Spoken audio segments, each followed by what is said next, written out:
What's up, guys? I'm gonna try to do a quick little video on these gauges. These are the EQUS, I don't know how you say it, from eBay. Fairly cheap, but they work good. I'm gonna give a little video on how I made them work, and I'm sure people's gonna criticize it, but it works good for me. It's not failed. I keep a close eye on it, so works good. So on the water gauge, sorry, get a light.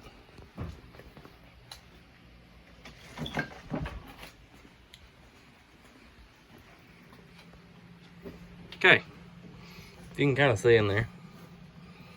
Water gauge already comes with a adapter, and what I did was the line that comes out of the engine into the radiator.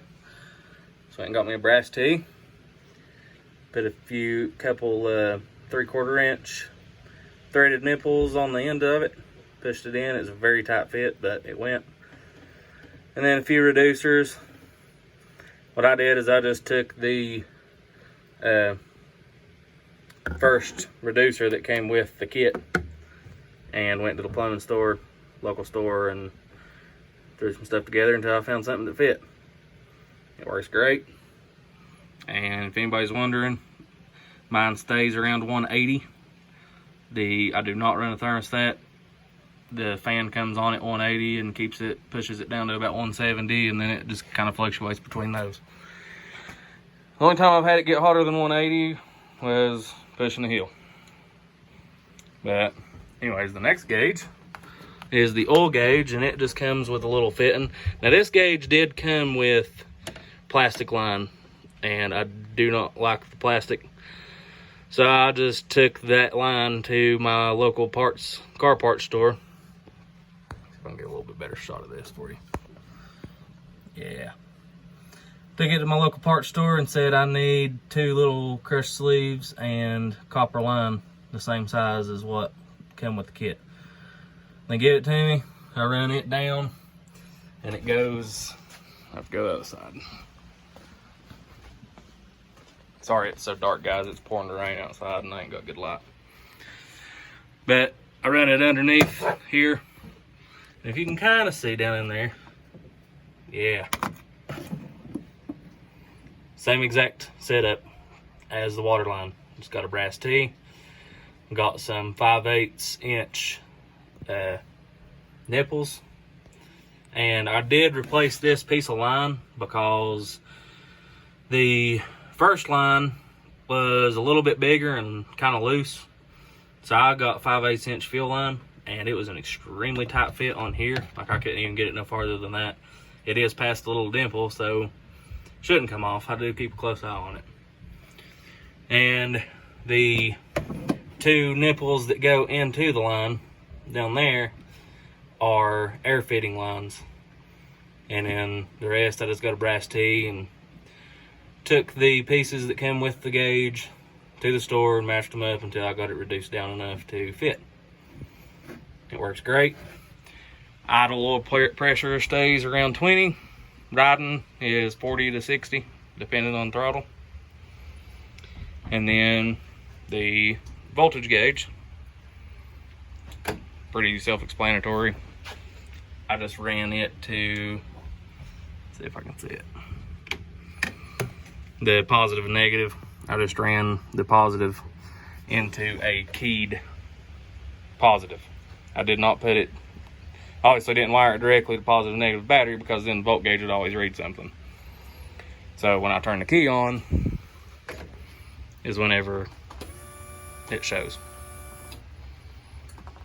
And then the fan. So the fan was a little bit more complicated, but there's a guy on Facebook on the Yamaha Rhino forum page, and pretty smart guy. He'd done a wiring diagram and shared it with everybody, and I followed his wiring diagram to a T, and it works perfect. And it's just a little 3-prong switch, and I've already got my wires tied up, so it's going to be really hard to tell and see. I probably ain't gonna be able to show you, but basically just go get a relay, 5-pin relay.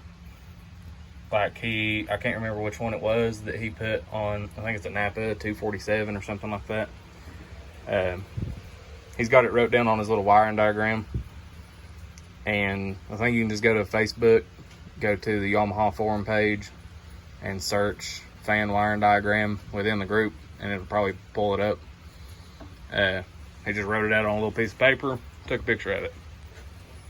But basically at the fan, just a second. At the fan, and I've taped it up, of course. One of the wires you cut and splice into the positive wire for the fan, which would be the blue one, and then you leave the black one alone. And this way, whenever your engine gets up to operating temperature, it will cut it on and cut it off and fluctuate without using the switch. But if you want to run it longer, you can leave the switch on. But that's the way I done it all. Like I said, I know people's going to gripe about the oil line, saying that it'll probably pop off. The proper way to do it really would be to tap into either one of the lines coming out of the fuel filter, or tap into a banjo bolt, like maybe the one going into the head or something. But I didn't really want to mess with all that, so I just done that, and that is a extremely tight fit, and I've kept an eye on it, and it has not come off. So, hope this helps you guys out if you're wanting to run any gauges. And as far as the winch goes, the winch that I have was on this side by side when I bought it. It's a 4,500 pound winch. It's a Traveler. Cheap winch, I guess. But it had the huge, big, bulky panel, and somebody had put it in the glove box, and it took up like the entire glove box. So I ordered a solenoid on Amazon for like 20 bucks, and then just followed its wiring diagrams and ran it into a little rocker switch. And it works great too. Hopefully this helps you guys out if you want to set it up kind of like I did as far as getting gauges. I am going to do a fuel gauge down the road, and whenever I figure out how to do that, I'll post a video on it as well. Thanks, guys.